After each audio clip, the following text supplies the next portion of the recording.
anything right, you know? Ladies and gentlemen, welcome to another live post-game edition of Sick Podcast Talking Titans.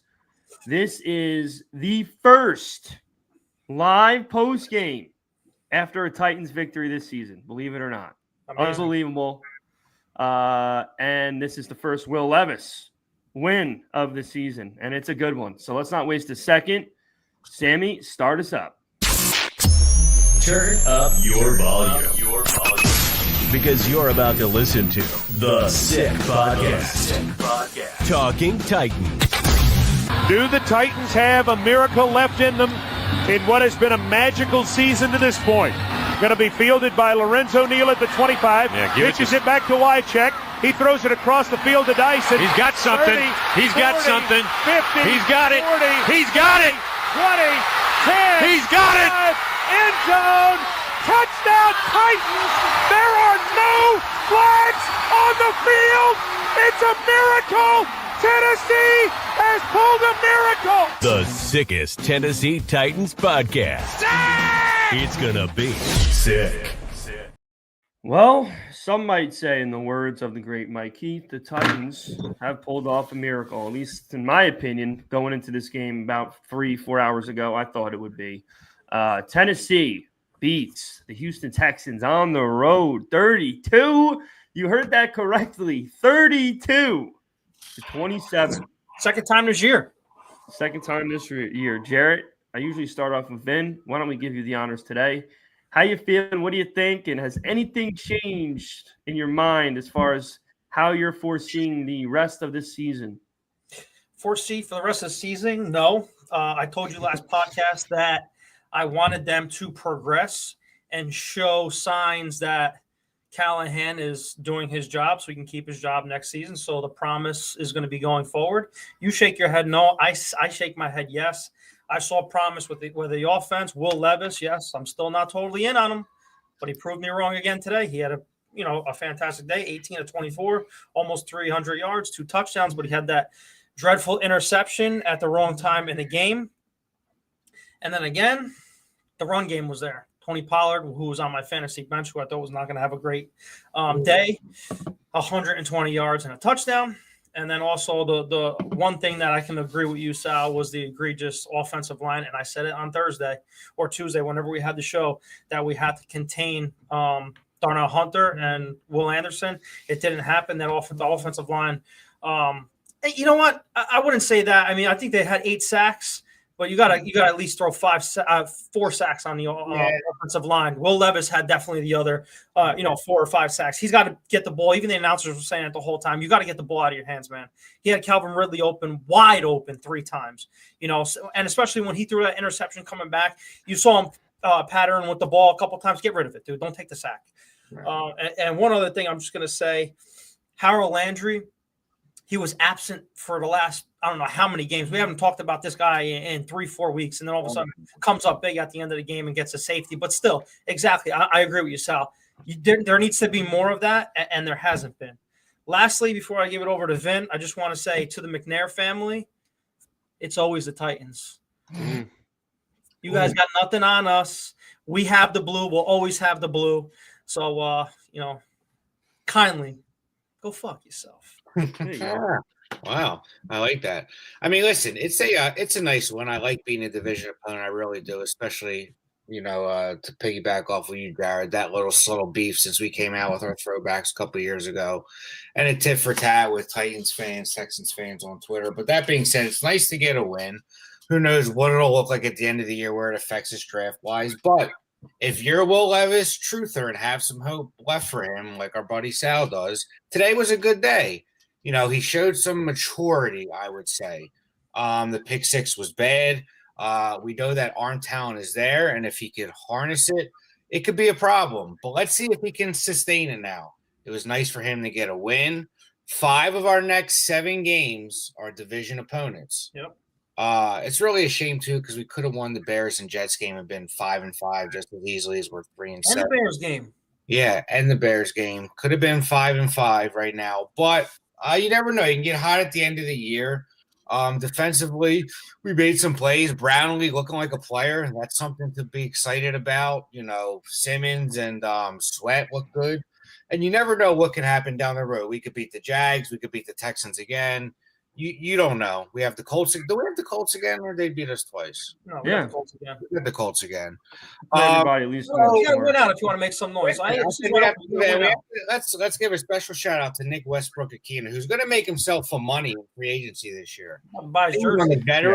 He's going to make himself an extra $500,000 a year. Let's be honest. He might make himself a couple extra million a year, I think. But either way, couple extra million a year. Yeah, a couple extra. I think he's worth $2 or $3 million a year on a 2-year deal. Right, okay. Yeah. 5-6 million for 2 years. I mean, the guy's got more touchdowns than Justin Jefferson this year. Tyreek Hill. Let's put some respect on his name. You know what I mean? But anyways, listen, it's a nice win. Who knows how it'll affect it down the road. I still think there's a lot of questions about this team, and you got to get really lucky to win this game. If Fairbairn makes it, we're probably going into overtime, and you never know what could happen. But don't want to take anything away from them. Nice to get a win. Just for our confidence going forward, especially against a team like the Texans. I don't think anyone thought we could win this game. The books made a lot of money on that game, that's for sure. Teasers, parlays were all destroyed with the Texans. Absolutely. And, we know a few things about this team. We know Calvin Ridley can still play football. We know Tony Pollard can still play football. This offensive line has a shit ton of question marks. And if you're going to go into next year with Will Levis, then forget about talking about Shador or Cam Ward. You're going to have to protect this kid because going forward, he won't last. Even if half of the sacks were his fault today, he's still getting sacked a bunch. And it's not good for his development, in my opinion, if he's constantly on his ass. That being said, I'm not over the top about it, but I'm not mad about it. A win's a win. I still think we'll be picking high. And if we get hot, who knows? Who do we have next week?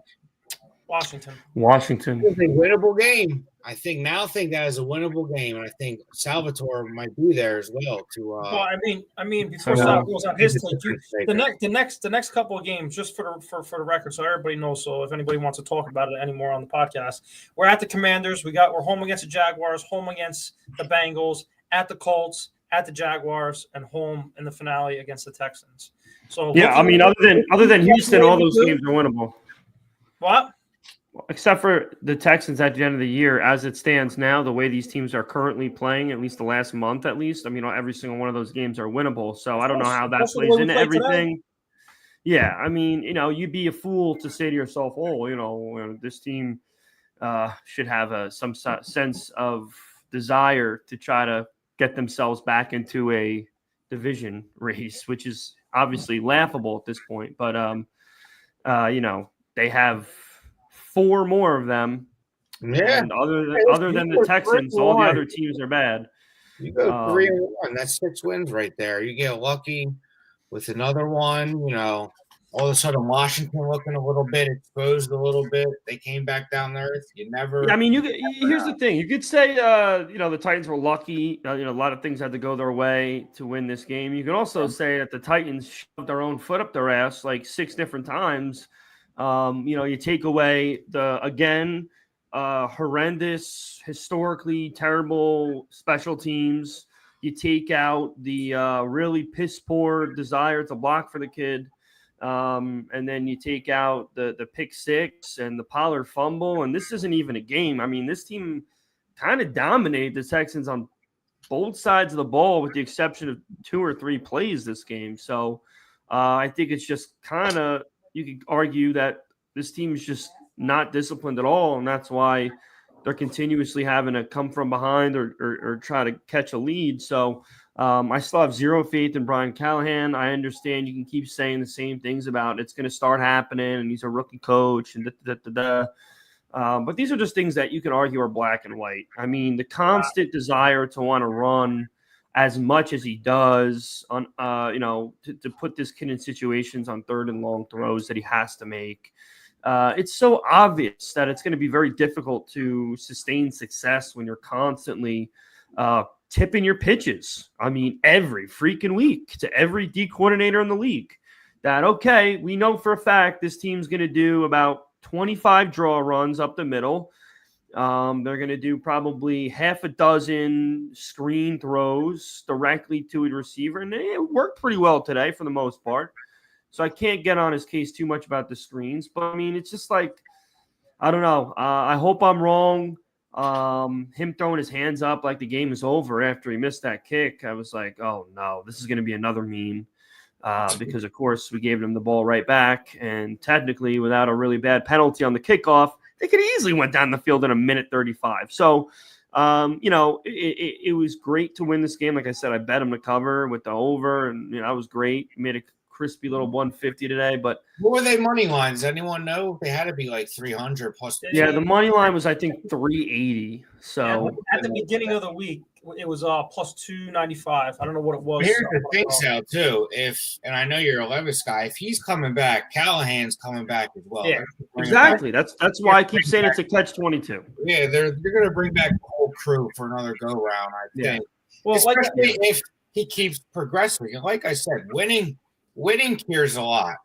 If this kid can win 3 out of the next 4 games, you don't know. Next thing you know, you got. But here's the thing, though. Yes, you're very correct about that. But you just keep looking at all these things that are preventing them from winning. They're still happening. Yeah, we turned the ball over multiple times, and so they could have, they missed a 30-yard field goal, 20-yard field goal. A lot of things went our way, but that happens sometimes. Sometimes it goes for you. Sometimes it goes. I'm forgetting about the muff punt too. I'm totally forgetting about the fucking muff punt. Have we shouted out Nick Folk yet? Because without him, he's 16-17 now this year, 250 plus field goals.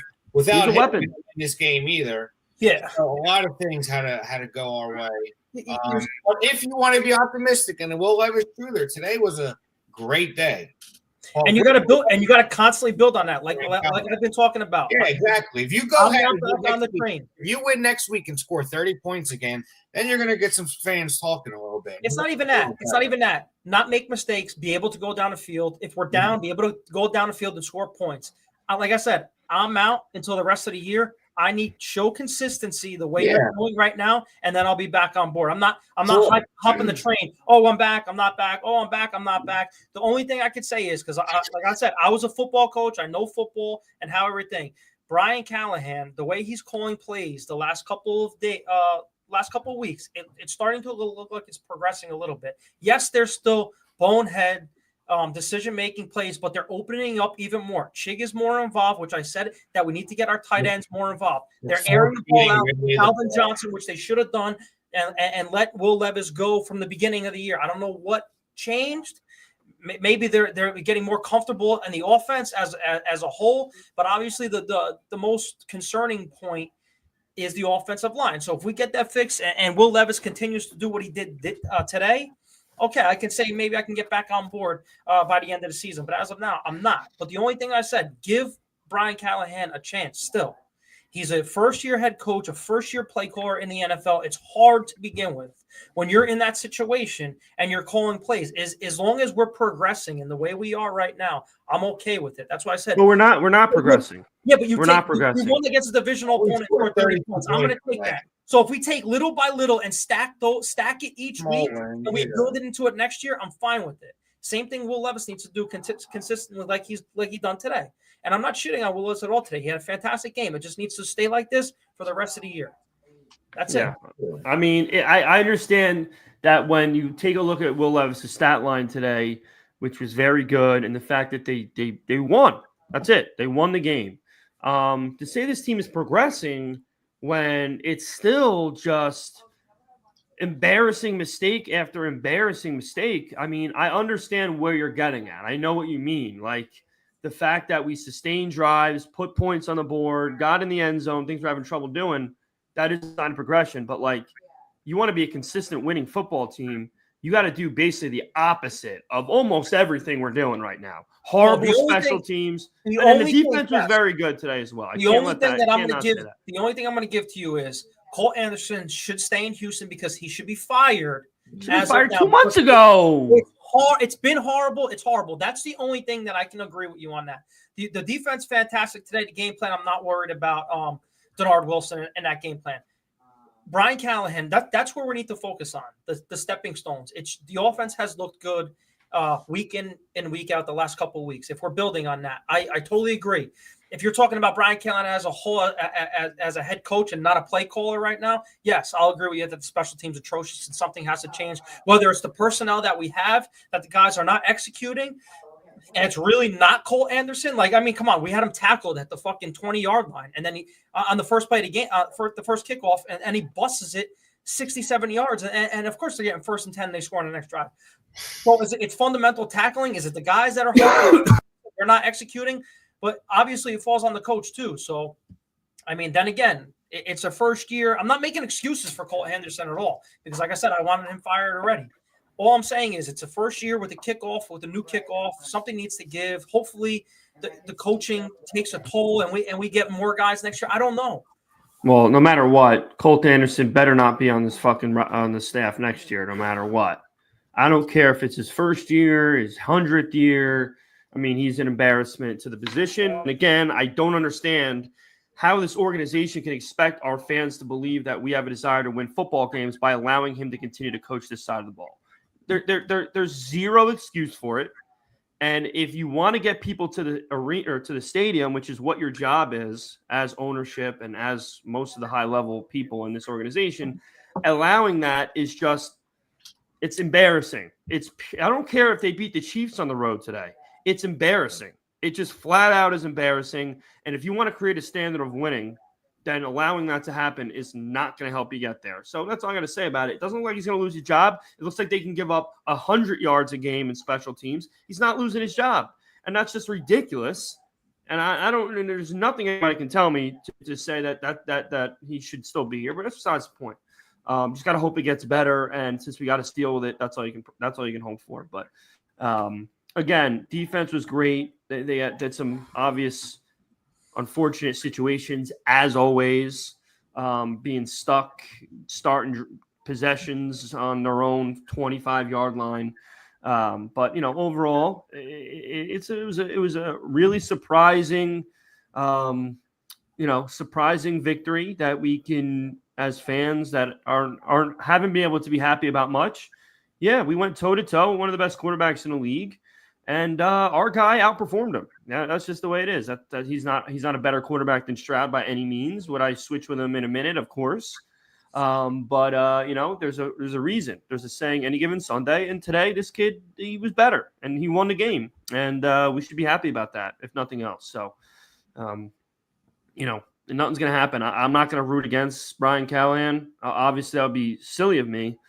Even though I guess in a way sometimes I guess I have before because I want change so badly. We've done it to certain degrees. We all have done shit. Yeah, like but let me make this clear. I hope I'm wrong.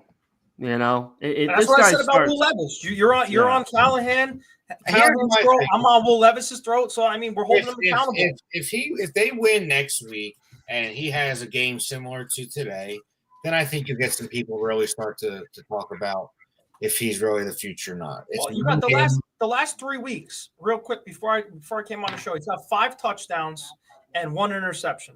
And that 1 interception, he had the Hail Mary. So really, I mean, because it was 2 interceptions, so the 1 interception was really on the Hail Mary. And per PFF, he has 111 passer rating. So that's the last 3 weeks. That's progression. That's with Callahan letting him throw the ball. So that's what I'm saying. Take little by little each week and stack. If he does this all the way out, there may be a future, and we can maybe get somebody in the draft for him. Yeah. If not, we start all over again. Yeah, but that's the unfortunate part. It's like if Levis leaves, then there's a chance Callahan could stay.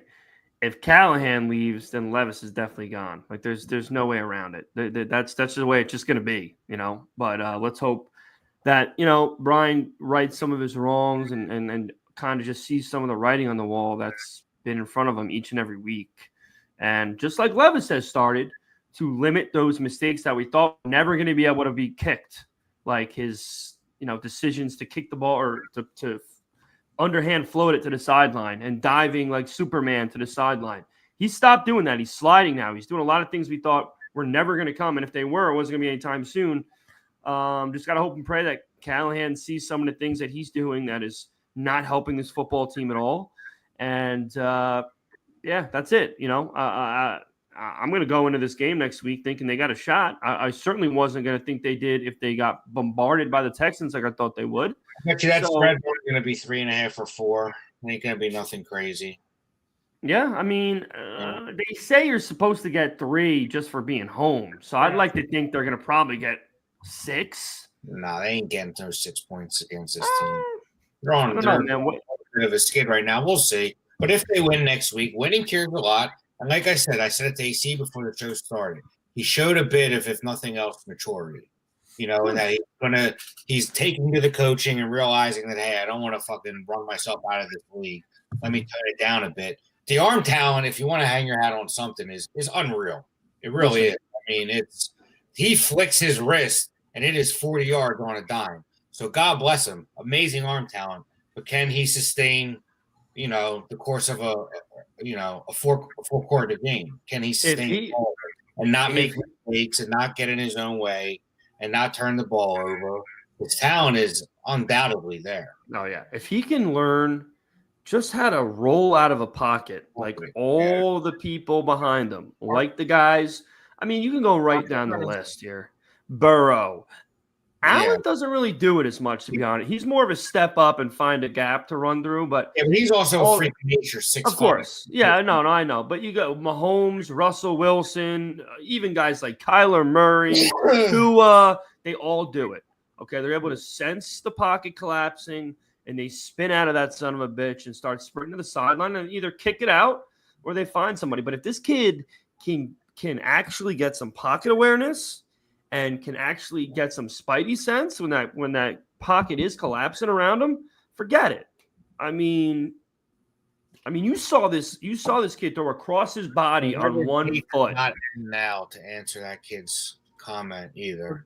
Well, someone just threw a comment up. They're throwing comments up. It said the Levis hate ends now. It doesn't end now. Nah, I agree. I was going to say something too, Bryce. From hating him more, it didn't grow. It might have, lessened a little bit as well. But he needs to sustain it. Yeah, I mean, and here's the thing. Now you completely turn your head in the draft. If you're going to go ahead with Levis and really play devil's advocate, that he shows more signs of this through the last 7 games, and then what? Jarett, you're the college football guys. Are a tackle worthwhile? It's not a good tackle draft. Looking at the receiver, thank God, from Arizona, have him and Ridley.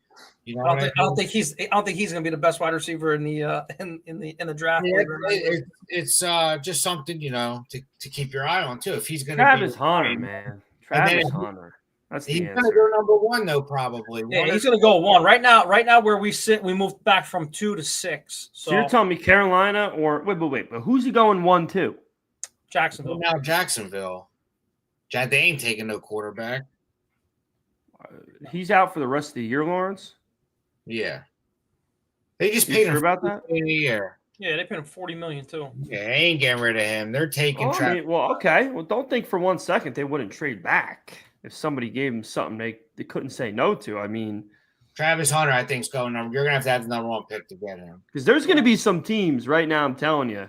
That are going to at the end of the year string some wins together, and they're still going to be desperate for a quarterback, and they're going to have to trade up regardless. So why not just go for the whole shebang and trade up to 1? So if you think for 1 second that no matter how much the Jags like Hunter, they're not going to take every phone call they get for that first pick, you're nuts, because someone can go crazy and kind of do a situation like Carolina where they're like, screw it, what do you want? You can get it. But I mean, that's crazy to even think about. But just think about having a guy that, if you really needed him to, could just be like, all right, we need somebody to lock down Jay Jetta right now. And then once you pick him off, we're gonna need you to run 60 yards down the sideline and score a touchdown. That would be in the pros. He won't play. He won't play both ways. He's special, but he can play in packages, but he can't play 100 snaps a game over the course of at 185 pounds. He'll die eventually. Yeah, well, I know. But you tell you what, you got a guy like him at the moment. We could be picking further back than we thought. If you win 3 of these last 7 games, which I think is possible, with 5 division games and Washington next week, you're not going to be picking. You're going to have to give up really everything to get to pick that high, because you're going to be picking closer to 10 than you are to 1 if you win 6 games.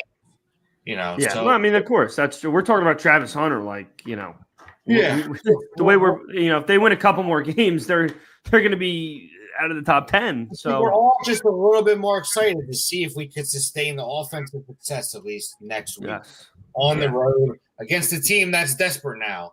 They were in the lead for the division for the NFC East. If Philly's been hot, they fell behind them. They're on a losing streak, so they needed this big time too. So we'll see how that will speak. I will give Callahan a few flowers, okay? Whether it was drawn up or this was Levis, they took shots down the field today. I still don't think there was enough. Last couple of weeks, I don't think they've done enough play action. I think they should be doing play action basically every time they throw, but that's besides the point. They're taking some shots, and what do you know? Good things are happening. Okay, you saw what was his best game this season last week. That deal is going to end up looking good for us. Because I'm sorry he has to ride here for a while, but he can play football, man. It's only going to look good. It's only going to look good for us if he's playing in games that matter. If he's playing in games that don't matter, it's not going to look good for us. It's going to look great for him. But that's besides the point. Great game to hang your hat on. Great game to hang your hat on. Nobody saw this happen. And what do you know? Who was the only one of the three that said, fuck it. Put it up there, draft. Should me and Jarett send you a couple more flowers? The ones you didn't send to Callahan, should me and Jarett send you those for predicting this win? Yeah. Yes. Well, last time that happened, we picked at Miami, and you picked them to win. So from now on, I think I'm just going to pick them to lose, and then you can pick them to win. See what happens. Good. Hey, I know you two are going to a division game. Anything can happen, but Sal's the only one who did pick them to win. So good for him.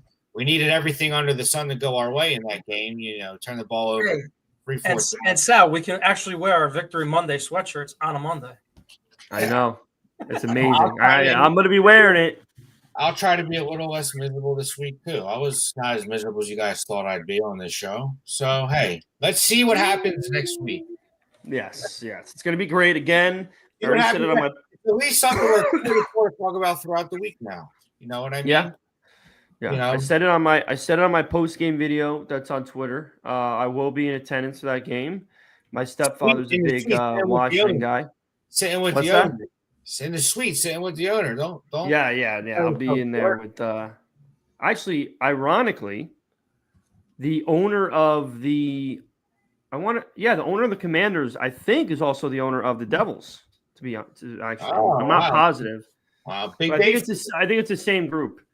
Okay. So if he is in there, we can chop it up about that because they're playing well as well. But it's gonna tell the Devils to put a winning team together, just like the Titans. Yeah, they're doing a good job right now. But it's gonna be cool to have a little bit more juice.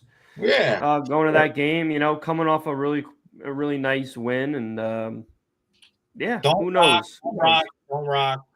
I actually you can rock whatever you want, but I was gonna say in Nashville you rocked the Levis 8, and we got. I'm wearing the Levis jersey again. I mean, you think I'm not wearing it after that fucking game? Come on. Very true. Fair point.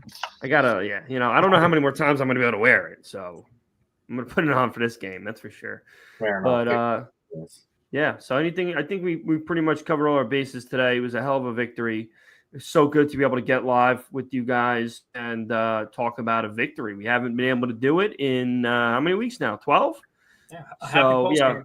Yeah. Happy post game because the last time it was super late, and then I don't remember why we weren't live for the what was the other Patriot game? I guess it was just that, didn't we?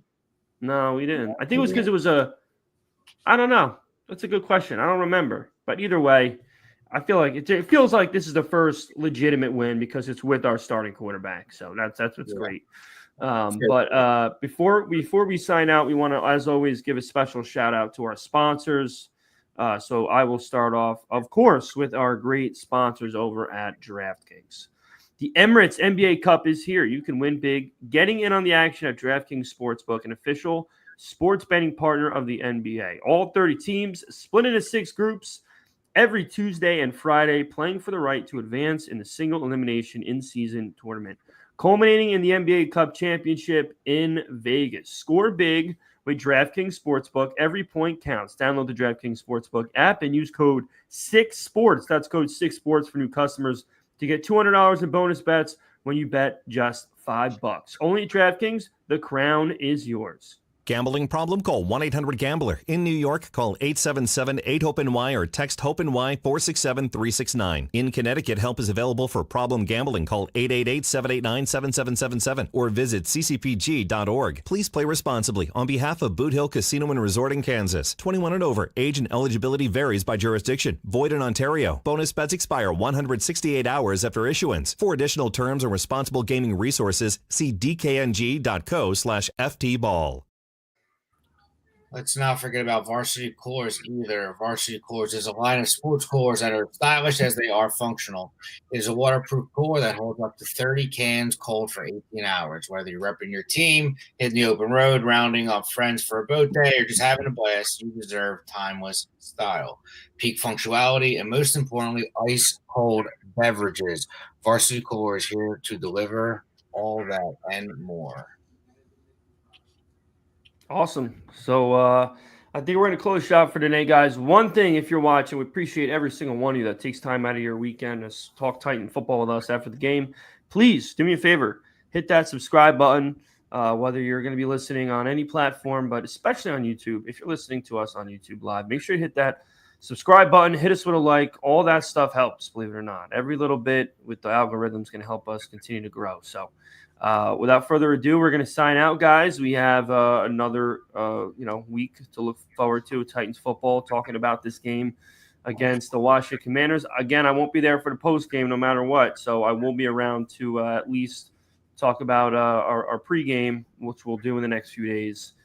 So make sure you keep a lookout for that. And that's going to be us. That's going to be it for us tonight. So hope everyone has a phenomenal rest of their Sunday, and we'll catch you in a few days. So tighten up. Sammy, send us out. And that's a wrap. Hope you don't miss us too much until next time. Follow the Sick Podcast Talking Titans on YouTube, Instagram, Facebook, Google Play, and Apple Podcasts.